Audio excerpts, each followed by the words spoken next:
Hello friends, मैं चंदन तिवारी अपने YouTube channel का माई लेक्चर सीरीज पे आपका स्वागत करता हूँ। तो आज मैथमेटिक्स के नए चैप्टर से बात हो रही है, इसका नाम है फ्रैक्शन। और फ्रैक्शन आप सभी लोग पढ़े भी होंगे, क्लास 6, 7, 8 या 5, 6 में भी पढ़ाया जाता है। तो उसमें क्या होता है कि फ्रैक्शन किसे कहते हैं, यानी कोई भी देखोगे कि आप कोई भी संख्या अंश बटे हर के रूप में लिखे तो फ्रैक्शन कहलाते हैं, जिसे हिंदी में भिन्न कहा जाता है। और इसको परिभाषित करना चाहते हैं तो किसी भी वस्तु के यदि हम कई भागों में उसे विभाजित करते हैं और उस वस्तु के किसी भाग को, यानी एक भाग दो भाग को ले लिया जाए, या उसी संख्या के उस कितने भाग आप ले रहे हैं उस भाग में से कुल भाग का डिवाइड कर दिया जाए तो वो उसका आंशिक भाग ही फ्रैक्शन कहलाता है। यानी कितने अंश को आप ले रहे हैं तो उसका आंशिक भाग ही फ्रैक्शन कहलाता है। तो चलिए देखते हैं कि फ्रैक्शन क्या होता है, या कितने प्रकार का होता है और इसे कौन कौन से भागों में बांट कर इस पर टाइप के प्रश्न बनाए जाते हैं। ठीक है, तो पहला जो बेसिक डिफिनेशन हमने देखा कि किसी भी वस्तु के बांटे गए भाग में से उसका आंशिक भाग उसका फ्रैक्शन कहलाता है। जैसा कि अगर कोई वस्तु है, मान लीजिए हम इसको सेव मान लेते हैं, या फिर कोई भी वस्तु, कोई एक फल है, इसको हमने 4 भागों में डिवाइड कर दिया। अगर इस भाग की हम बात करें तो ये पहला भाग है, ये दूसरा भाग है, ये तीसरा भाग है और ये चौथा भाग है। 4 भाग हो गया। अगर हम इस भाग के फ्रैक्शन में लिखना चाहते हैं तो इसको क्या लिखेंगे हम, एक पहला भाग है और एक भाग का कितने भागों में डिवाइड किया गया है, 4 भागों में डिवाइड किया गया है। तो ये क्या कहलाएगा, 1/4 यानी एक हिस्सा कहलाया। यदि हम इसको हमने इस तरीके से कलर कर दिया, ठीक है। अब अगर हम चाहते हैं कि इसके दोनों भागों को ले लिया जाए, देखिए दोनों भागों को हम क्या लिख सकते हैं, अब ये लिखा है 2/4, यानी 4 हिस्से में से 2 हिस्सा यहाँ पे ले लिया गया है। इसके 2 अंश की बात हो रही है। अब इसको नॉर्मली तरीके से सरलतम रूप में क्या लिख सकते हैं, 1/2। फिर तीसरे हिस्से की बात करें, हम तीसरे हिस्से को भी अगर इसके अंदर शामिल करना चाहें तो 1, 2, 3, यानी टोटल कवर कितना हो गया, 3/4। यानी किसी भी वस्तु के 4 टुकड़े में से हमने 3 हिस्से को ले लिया और टोटल टुकड़ों की संख्या लिखी तो यहाँ पे 3/4, 3 हिस्से की बात हुई। और जहां आप चौथे हिस्से को यदि पूरी तरीके से कवर कर लेंगे तो ये 4/4, यानी कि परिणाम आपको 1 मिल गया, वो पूरी वस्तु आपको प्राप्त हो गई। तो इस तरीके से फ्रैक्शन को दिखाया जाता है। ठीक है, लेकिन फ्रैक्शन मुख्यतः होते कितने प्रकार के हैं उसको समझते हैं। देखिए फ्रैक्शन को हिंदी में भिन्न कहा जाता है, भिन्न कहा जाता है। ठीक है, और भिन्न की बात करें तो ये मुख्यतः होती है 3 प्रकार की, पहली, दूसरी और तीसरी। पहला कौन सी भिन्न होती है, जिसको कहा जाता है साधारण भिन्न।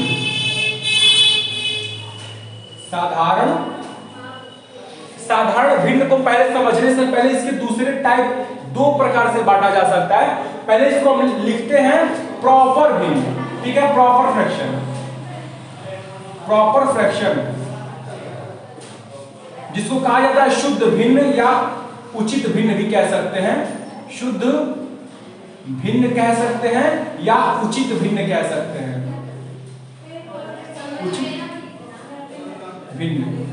जैसे प्रॉपर फ्रैक्शन के अंदर कौन कौन सी संख्याएं आएंगी, देखिए जैसे इसके अंदर आएगी 1/2, 2/5, 3/7, यानी वे संख्याएं प्रॉपर फ्रैक्शन कहलाती हैं जिसका जो अंश होता है, अंश मतलब ऊपर वाला भाग, हर मतलब नीचे वाला भाग, तो अंश जो होता है वो क्या हो, छोटा हो हर से, तो क्या कहलाएगा, जब अंश छोटा हो हर से तो उस कंडीशन में कहलाता है प्रॉपर फ्रैक्शन।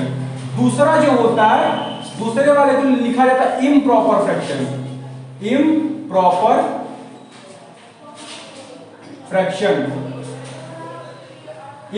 फ्रैक्शन को हिंदी में कहा जाता है अनुचित भिन्न भी कह सकते हैं, अशुद्ध भिन्न भी कह सकते हैं। अनुचित भिन्न या अशुद्ध भिन्न भी कहा जाता है इसे, अशुद्ध भिन्न। तो इसको आप किस तरीके से पहचानेंगे कि ये इम्प्रॉपर फ्रैक्शन है।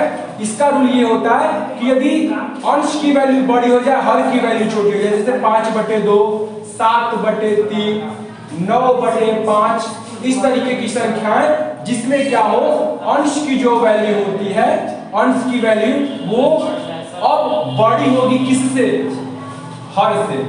अब अपोजिट हो गया, उस कंडीशन में अंश छोटा था हर बड़ा था, यहाँ पे हर छोटा हो गया अंश बड़ा हो गया, तो इस कंडीशन में इम्प्रॉपर फ्रैक्शन कहलाता है। कभी भी किसी भी प्रश्न का उत्तर यदि 5/2 में आता है तो उसको 5/2 ना लिखकर आप क्या लिखते हैं, 5/2 ना लिखकर आप इसको लिखते हैं 2 सही 1/2, जिसको कहा जाता है मिक्स्ड फ्रैक्शन कहा जाता है। ठीक है, यानी कभी भी इस तरीके से अगर आप आंसर लिखें तो गलत होता है। तो इसका जो तीसरा प्रकार बनता है वो कौन सा होता है, तीसरा जो होता है वो होता है मिक्स्ड फ्रैक्शन। मिक्स्ड फ्रैक्शन, ठीक है, जिसको कहा जाता है मिश्र भिन्न।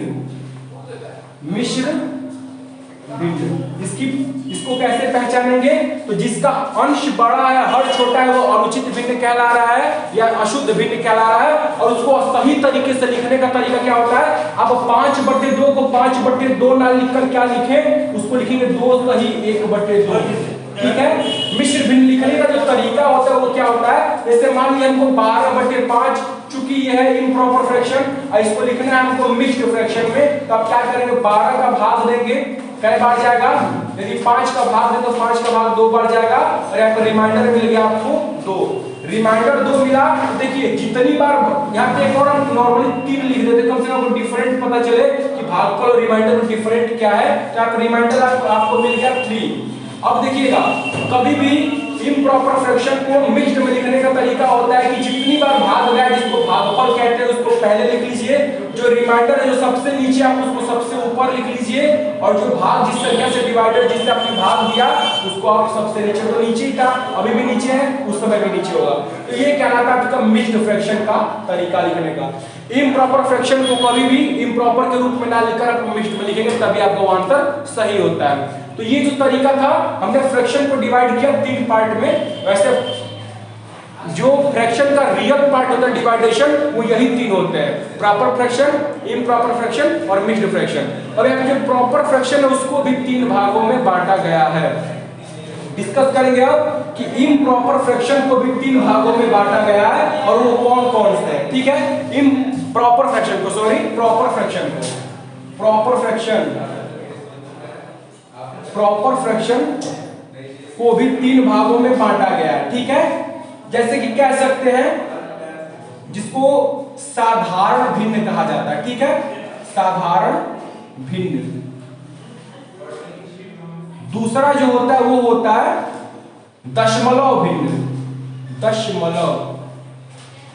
ठीक है, और तीसरा जो होता है वो वितत कहलाता है। क्या कहलाता है, वितत, वितत भिन्न। अभी आपको समझ कंटिन्यूटी वाली जो होती है चीजें।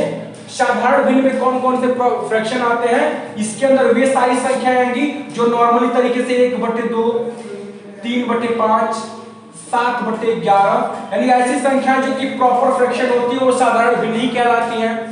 दशमलव भिन्न किसे कहते हैं, दशमलव भिन्न जो होती हैं उनकी एक सबसे बड़ी पहचान होती है कि यदि समझिएगा, दशमलव भिन्न कौन सी होती है, यदि हर 10 या 10 की घात के रूप में हो, 10 की घात के रूप में हो,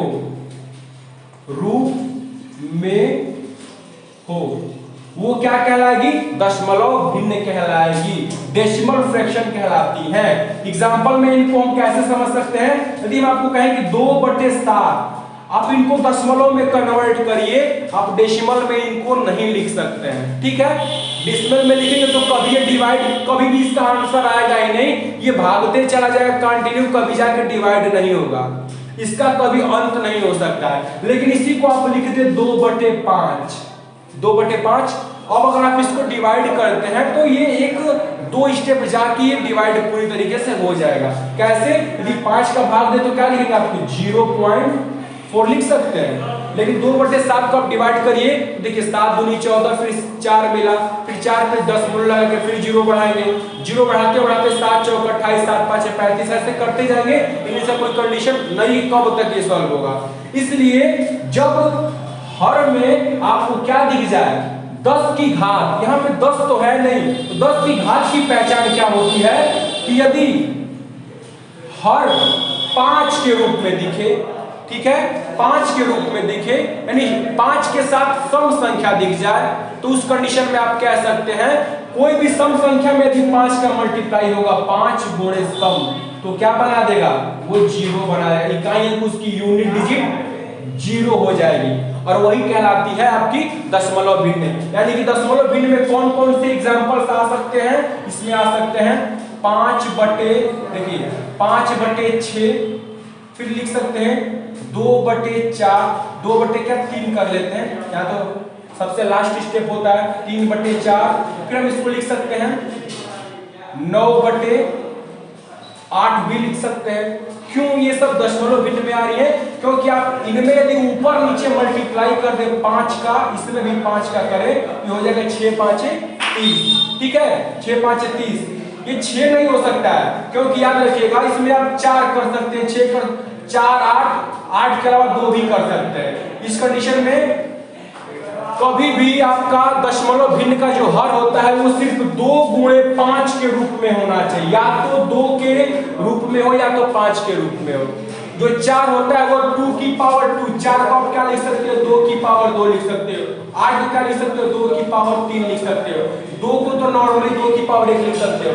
यानी कि जब भी वो संख्या किस रूप में हो, 2 या 5, 2 गुणे 5, 2 या केवल 2, 2 के अलावा 5 भी हो, 5 2 के मिक्स्ड भी हो, उस कंडीशन में डेसिमल नंबर के अंदर में आते हैं, वरना ये डेसिमल नंबर डेसिमल फ्रैक्शन के रूप में नहीं आते हैं। तो इसके एग्जांपल्स में आप किसको किसको शामिल कर सकते हो, 3/4 को। अब इसको अगर आपको दशमलव में कन्वर्ट करना है तो देखिए कि एक स्टेप जाके 2 स्टेप जाके कट जाएगा। 3 में आप भाग दीजिए 4 का, दशमलव लगाएंगे 0 आएगा, 4 7 28 होता है, कट गया 2 आ गया, फिर ऑटोमेटिक एक 0 आया, 4 5 20, देखिए दूसरे स्टेप में डिवाइड हो गया। उसी तरीके अगर आप 9 को डिवाइड करना चालू करेंगे तो 9 भी 8 से डिवाइड होगा, 3 से 4 स्टेप में जाकर डिवाइड हो जाएगा। लेकिन आप 6 से डिवाइड करना चलिए 9 को, तो कभी भी पूर्णतः डिवाइड नहीं होगा। इसलिए कहा जाता है कि दशमलव भिन्न वही भिन्न होती है जिनके क्या हर जो होते हैं वो 2 हो या 5 हो या 2 और 5 दोनों के कॉम्बिनेशन से बनाओ, तो आपके दशमलव भिन्न कहलाते हैं। आते थर्ड नंबर, वितत भिन्न किसे कहते हैं। वितत भिन्न किसे कहते हैं, जब कोई ऐसा फ्रैक्शन दिखे जैसे 1 + 1/5, ठीक है, फिर इसके साथ एक और कंटिन्यू में जुड़ जाए 1/2, ठीक है, फिर इसके हर में फिर एक आगे जुड़ जाए 1/7। ऐसी भिन्न जिसके हर या अंश की कोई नियम या कोई परिभाषा ना हो, एक जो हर है दूसरे हर के साथ कोई रिलेशन ना बना रहा हो, ये बस रिलेशन तो हो लेकिन उनके बीच में कोई समान गुण से एक दूसरे से ना जुड़े हो, वो वितत भिन्न कहलाते हैं। जैसे कि 1 के साथ 1/5 जुड़ा है, ये जो 1/2 जुड़ा है वो दूसरे वाले के साथ कोई रिलेशन नहीं रखा है, सिर्फ इसके डायरेक्टली हर के साथ इसका रिलेशन है, और ये कंटिन्यू बढ़ते जाते हैं कुछ एक लिमिट के साथ, 1 स्टेप 2 स्टेप 3 स्टेप के साथ। तो ऐसे जो भिन्न हो जो कि 4-5 बार हर के साथ कनेक्ट होती चली जाती है, ये कहलाती है वितत भिन्न कहलाती है, ठीक है। वितत भिन्न को सॉल्व करने का तरीका होता है कि आप नीचे से चलना चालू करें। जैसे कि एग्जांपल एक हम देखते हैं, अगर यहाँ पर लिख दें 1 + 1/2 + 1/2 फिर +1/2, इसको आपको सॉल्व करना, तब क्या करेंगे, तो पहले इनको सॉल्व आप करेंगे, ठीक है। इनका जो रिजल्ट मिलेगा वो इनके साथ सॉल्व होगा। देखिए 2 + 1/2 को सॉल्व करें तो क्या होगा, 2 × 4 बनेगा 5/2, यानी कि ये पूरा पोर्शन सॉल्व होने के बाद बना 5/2, क्या बना 5/2। अब ये आपको पता होगा कि जब 1 के बटे में 5/2 है तो ये पलट के ऊपर चला जाता है, ठीक है, रिवर्स कर जाता है, तो ये ऊपर क्या हो जाएगा 2/5, यानी आप यहाँ पर आप पहुंच गए 2/5 के पास पहुंच गए। अब इसको जब आपको सॉल्व करना होगा तो आप बटे में 1 मान के फिर इनको सॉल्व करो। देखिए 5 × 2 = 10, 2 × 1 = 2, यानी कि आ गया आपका 10/5, 12/5, 2 + 2/5 को आप सॉल्व करेंगे तो ये पूरा सॉल्व होने पे क्या आ रहा है 12/5। तो आप इनको भी पूरा ना लिखकर क्या लिख सकते हैं 12/5 लिख सकते हैं, ये हो गया 12/5। फिर 5 पलट के ऊपर चला गया तो रिजल्ट क्या हुआ 5/12, यानी फाइनली आप पहुंचे 5/12 के पास। फिर आप ऐड करें तो 12 × 12 + 5 17/12। तो जब वितत भिन्न को आप सॉल्व करने का प्रयास करेंगे तो क्या करेंगे कि नीचे से चलना स्टार्ट करेंगे, ठीक है। तो ये था फ्रैक्शन के प्रकार। फ्रैक्शन मुख्यतः होते हैं 3 प्रकार के, proper fraction, improper fraction, mixed fraction. फिर प्रॉपर फ्रैक्शन को 3 भागों में बांटा गया है। जो पहला होता है साधारण भिन्न, दूसरा साधारण के बाद दूसरा भिन्न वो दशमलव भिन्न होती है, और तीसरा जो होती है वो वितत भिन्न कहलाती है। तो ये होते हैं फ्रैक्शन के प्रकार। कल हम डिस्कस करेंगे कि फ्रैक्शन के क्वेश्चन जो होते हैं उसे कैसे सॉल्व करेंगे, कौन कौन से क्वेश्चन पेपर में पूछे जाते हैं। ठीक है, मिलते हैं कल नई क्लास में नए टॉपिक के साथ। धन्यवाद।